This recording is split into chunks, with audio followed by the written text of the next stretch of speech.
I hope you're ready because the contents of this video series is going to outline the absolute #1 skill you need to master to efficiently and effectively scale your home service business. Are you ready?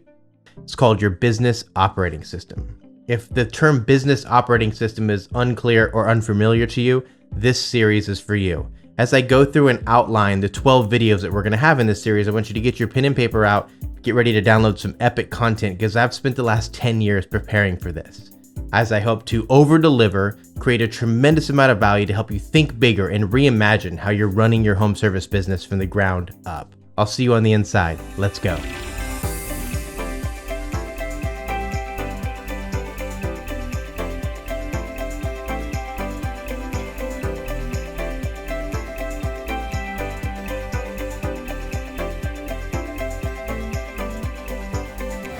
The first video in this series is going to be defining your leadership team and creating your core company values. One thing I've learned over the years is that you can't put everything on your back. At some point in time, the cards are going to start to fall. And as the CEO, the visionary, the leader of your company, you have decided to embrace leadership. And you need to start creating people that are leaders in your organization to take ownership of specific verticals. You should be measuring their success, but not doing the things that they need to be doing. At some point in time, you're going to have to delegate and elevate and step away from a certain piece or component of your business, eventually stepping away from all of your business. So we need to start today. Even if you have one employee, start to be looking for the order at which you're going to be finding those leaders and implementing those leaders, integrating those leaders into your organization.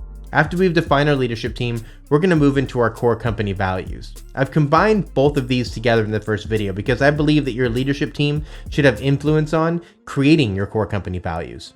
A business doesn't have emotions, it doesn't have feelings. A business doesn't have core company values. The people in the business, the leaders in that business have defined what the core values of that company are and live it. They live it through the job ads and the onboarding, asking interview questions to weed them out. They talk about it and they actually use them as an influencer in the decisions that are made in the company. So you want to make sure you are in alignment with your core company values and your leadership team, which is why we've combined them in the first video. After we've defined what it takes to build a strong leadership team and core company values, we're going to move in the second video to making our vision a reality. Have you ever wondered what your business is going to look like in 3, 5, 10 years? Do you see yourself? Do you see the organization? Do you see the bodies and the people? Is it so real and so vivid to you that you can almost touch it? That's how clear the vision should be in your organization. And that's the objective of casting vision for your company. It's not your vision. We need to get everybody in your organization, from the leadership to every single employee, to buy into and understand where you want to be tomorrow, next quarter, next year, 3 years, and 5 years. That way, you can celebrate those small, medium, and large wins along the way.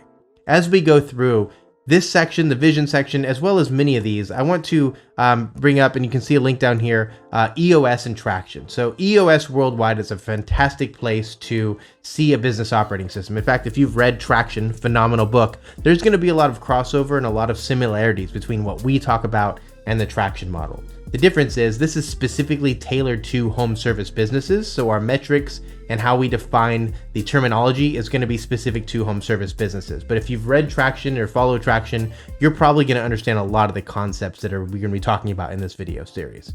So now we'll move into the third video. Wait, I forgot something really important. What even qualifies me to talk about these kind of things? So if you already know my background, go ahead and fast forward 30 seconds. I'll make this really quick. But over the last 10 years, I've been a home service business analyst. I've done it as a coach, as an owner, as an executive, as a consultant.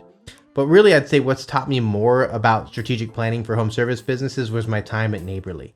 Being mentored by some of the greatest minds in home services and being in the room with a voice in strategic planning for some of the largest home service companies in the world has really helped me to change my perspective, to think bigger, and really winning through relentless planning and process development.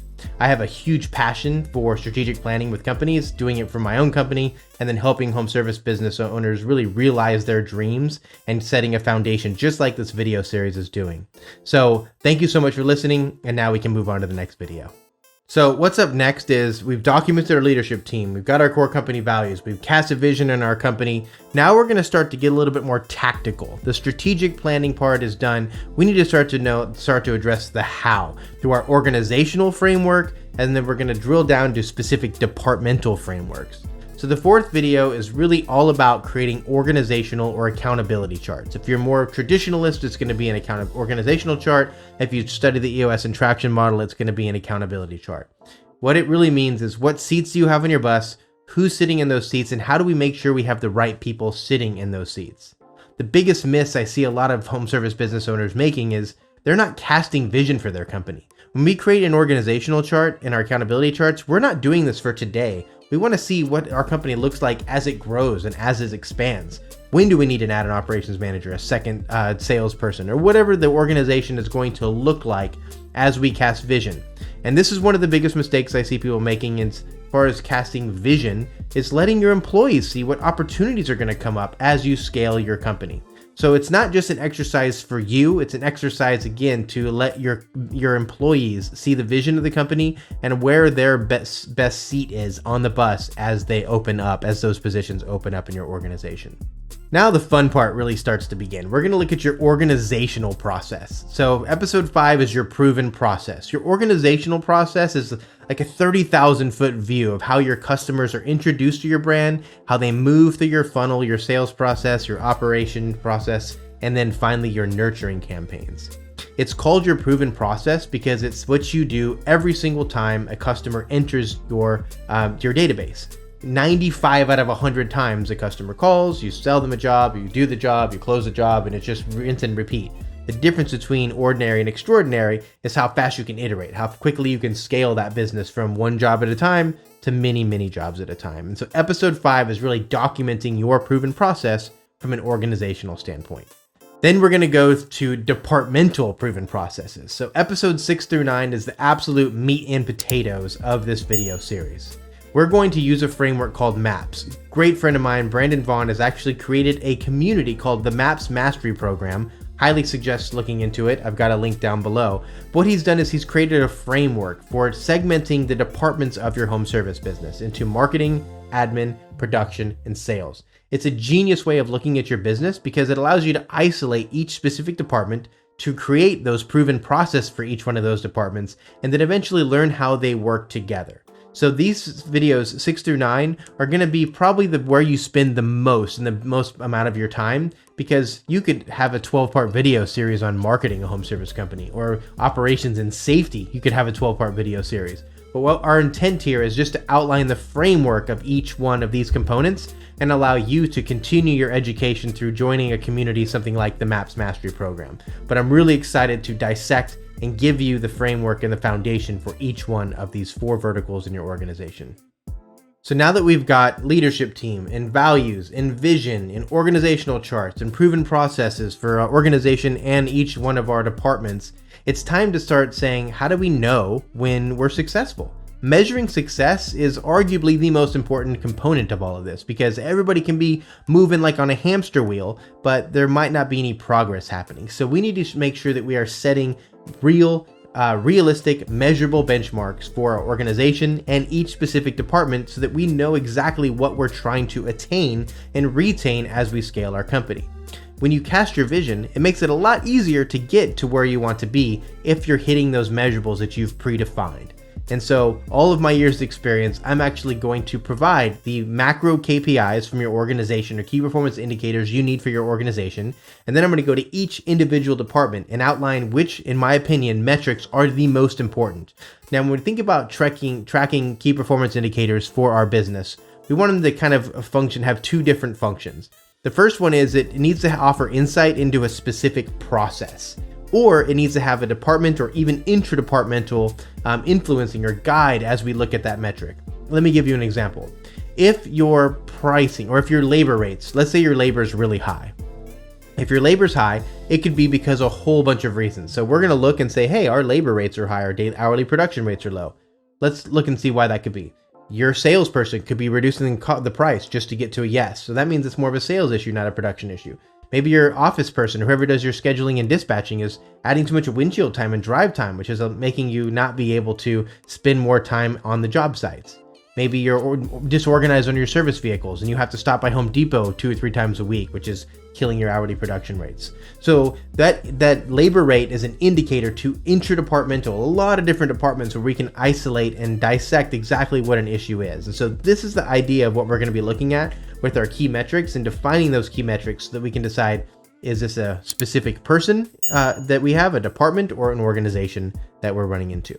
So that is what the measuring success video is going to be. Then we need to wrap it all up. Communication. I mentioned in leadership that the number one thing that you need to embrace as a CEO and a visionary of your company is leadership. You will never be able to have an organization that eclipses your abilities as a leader.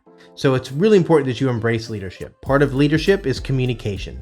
So now that we've set the measurables and done all the different parts of our video series that we just outlined, it's important that we understand how to effectively communicate this to our team and then our team of teams. So we need to talk about what meetings are important. How frequently should we be running meetings? Coaching for as long as I have, I feel like meetings has become a 4-letter word for some people, and they actually can be quite productive.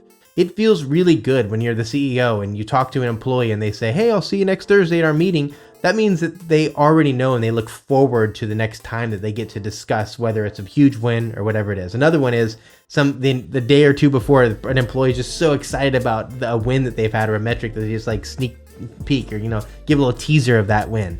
So creating those meetings and making people excited about them is what the last final video is, and that will summarize the entire thing. So now we've measured, we've communicated, we've cast a vision, we've built a leadership team, we've done all the components. Now it's time to put it all together. And the concluding video will have every single resource, every single document that we've outlined to allow you to focus and hyper-focus on one video, or maybe you want to take 2 or 3 months and do the whole thing. Click, Call, Sell launched E.O.S. in a very loose version of E.O.S.